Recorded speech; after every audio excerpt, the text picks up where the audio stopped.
Hey, what's up guys, this is Amar from TecHeal. Today we are back again with one of our Xtreme Gaming PC build. It's a completely 4K capable gaming PC able to play like almost every single game out there right now on 4K and ultra settings. Let me just get down to the specs first, and then I'll open the case up and I'll show you what's inside. So inside we have a Core i7 8700K Intel 8th Gen processor with a Z370 SLI board and two GTX 1080Ti SLI enabled, like it's a dual GTX 1080Ti build. And then we have a 250 gigs of M2 SSD drive, 16 gigs of RAM, and 1000 watts power supply. And the case itself, it's a really beautiful case, although it's really heavy. And I faced a lot of problems while lifting this thing up. So the case is called the CM Striker. It's in white color and comes with like 4 fans. I would say one is a 200 mm fan that's located at the top. The other 2 are at the front. These are 120 mm, and then there's one at the back that's a 140 mm. So we wanted to install our EVGA liquid 240 mm cooler. So I've removed the top fan, which I'll show you right now, and let's just dive into the build and then I'll turn it on so you can see the beauty of this. Okay, I'm going to open this case up and we'll check out what's inside. So let me just, okay, I have the screws over here, and now, okay, so as you can see, right now we have our GTX 1080 Ti. These are Asus ROG Strix GTX 1080 Ti Overclocked Edition, and then there's an SLI bridge for the MSI, 16 gigs of RAM, 240 mm liquid AIO EVGA cooler, 1000 watts EVGA Supernova G3 power supply. We have the 2 fans over here, 1 fan's over here. 2 fans are just like an additional fan we just put according to the customer's request. So these to provide like good airflow. And at the front we also have a Thermaltake FT Commander temperature sensor, which controls the fan speeds and just senses the temperature and controls it according to how hot it's gonna get in there. Okay, and so let me just turn it on and I'll show you a little bit of cable management, which I did at the back. As you can see at the front, there are there are so less cables out there. Just these 2, this one, and these are the cooler cables. Let me just turn it on, and I really love this. So we have our, okay, let's power it up. And where's the button? Where did the button go? Oh, there it is. As you can see. So I put it on red color with the breathing effect. All the fans are running. The cooler is running, RAMs are there. That's a 250 gigs of M2 SSD drive. We decided to use the Western Digital black PCIe, and then that's the MSI Z370 SLI Plus board. It's a really good board. I personally like MSI products, and I also do build a lot of my systems on MSI products. But I also use Asus and Gigabytes according to the availability of the products. But most probably we use MSI at TecHeal, and so far we haven't got any complaints or any problems for any of our customers regarding this.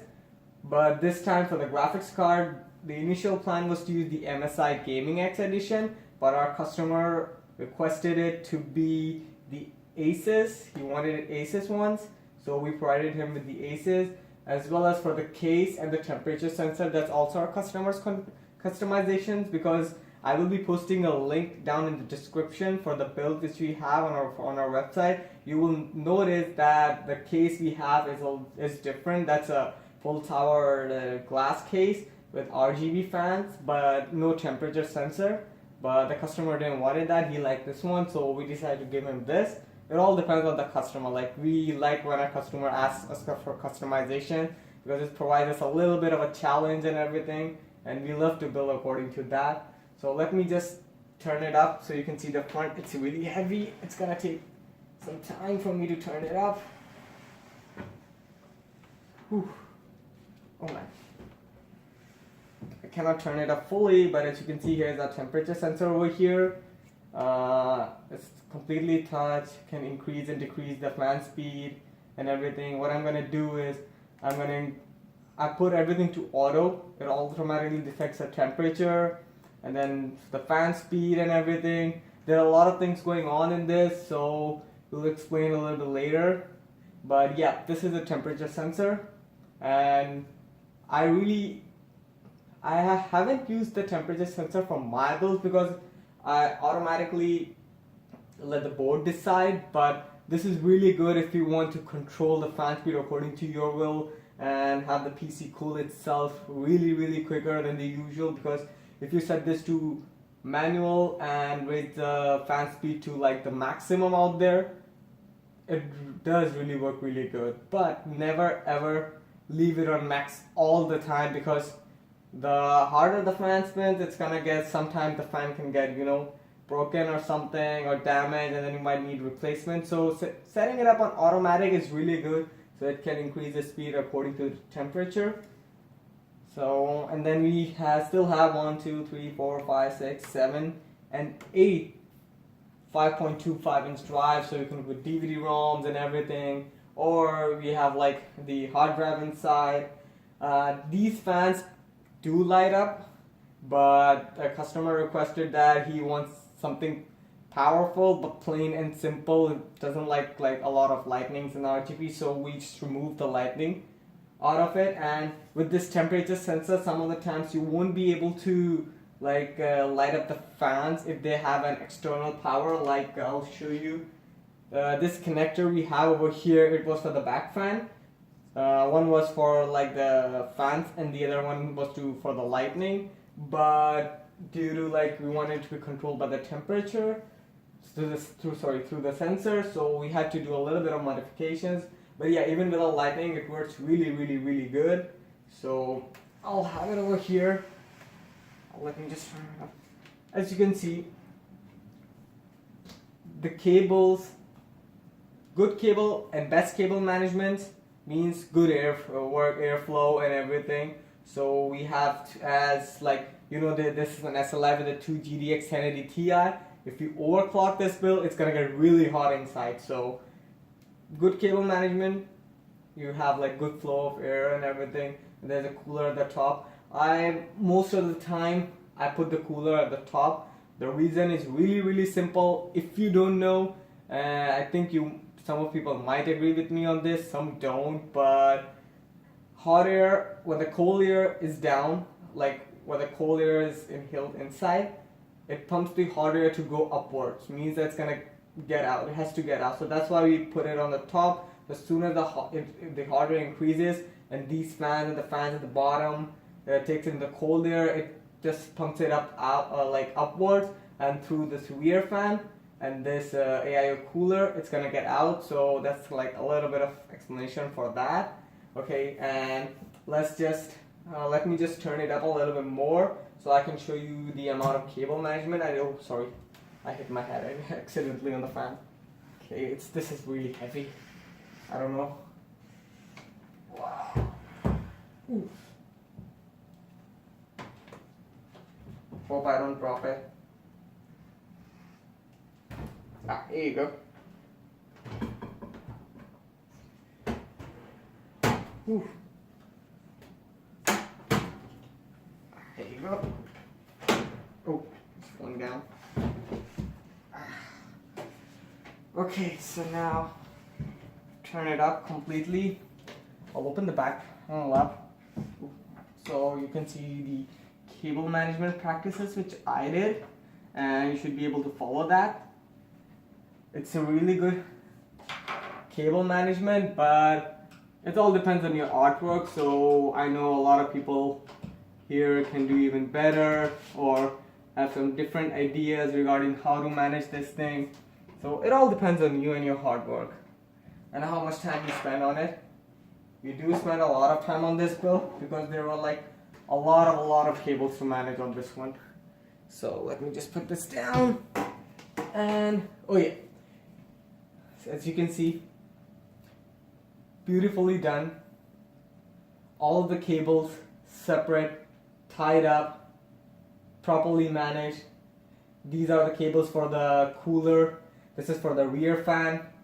These are the cables for the thermaltake temperature sensor, which are connected to the fans down here, and so you can easily adjust or remove it according to your specs. These are the hard drive slots, and cable for the front panel, cable for the graphics card, cable for the motherboard, cable for the front USB panel, and then we have the cable for the CPU. All of them routed up in a really good way. As you can see, you'll be able to easily navigate through it and take out any of the things that you want or adjust it according to yourself. Again I said, it's all up to you how hard you work on it and how hard you try on it, or what do you desire in terms of your creativity. So when I was doing some cable management, and yes, one more thing, if you have a lot of cables to manage, make sure that you have a few extra zip ties, because some of the times what I face when I was doing this is I had to redo a few of the cables again and again to suit the needs which I wanted. So I wasted up 4 or 5 at least I would say 4 zip ties, yeah, at least 3 to 4 zip ties. So but I did have a few more, so I was able to get through it. But yeah, as you can see, all of the things are in there, and there's a battery bracket for the cooler and everything. So let me just close this thing up, because as it's all done, I just wanted to show you regarding the cable management for this one. Okay, so I'm gonna close this up. Hold on. Okay, yeah, here you go. Okay, one, and then there's the second one. This case is beautiful, but it's really heavy, especially when you have all the components in, with the 1080 Ti's and the cooler and everything. It becomes even more heavier, and we don't have a HDD drive in it right now, but if we did, then it will become even more heavier than what we have over here. So let me just turn it up back again so I can show you. Oh man, this is gonna I hope that I don't end up dropping it. Here you go. Okay, so here it is. Nice breathing effect of the light for the CPU.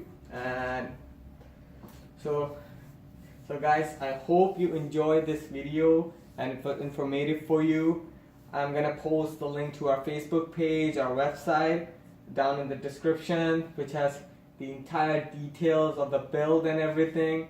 And feel free to ask us any questions or anything you want to know regarding the build, or any of the builds which you are doing and you're not sure about something. Please do let us know, and we will try our best to answer all of the questions. You can contact us through our website, through our Facebook page. We are really active on social media, so even if you message us on Facebook, we'll be able to reply to you within 15 minutes to an hour, so you don't have to worry about that. And if you do, all of the prices shown on our website are in Canadian dollars. So if you're in the US, we do provide shipping in US as well. So if you're in US, you can use you can convert the prices, or there's a converter on the top right of our website, which you can use to automatically convert from Canadian to USD dollars, and it will show you the prices and everything. For let's see if I have anything else. Yeah, I think that's pretty much it. Please do like and subscribe on our channel, and like our Facebook page, and visit our website for more amazing builds. And we will see you again on our new build, which will be, I don't know, maybe a Ryzen 1800X or a Threadripper build. So have fun guys building your PC, and hope to see you again soon. Take care. Bye bye now.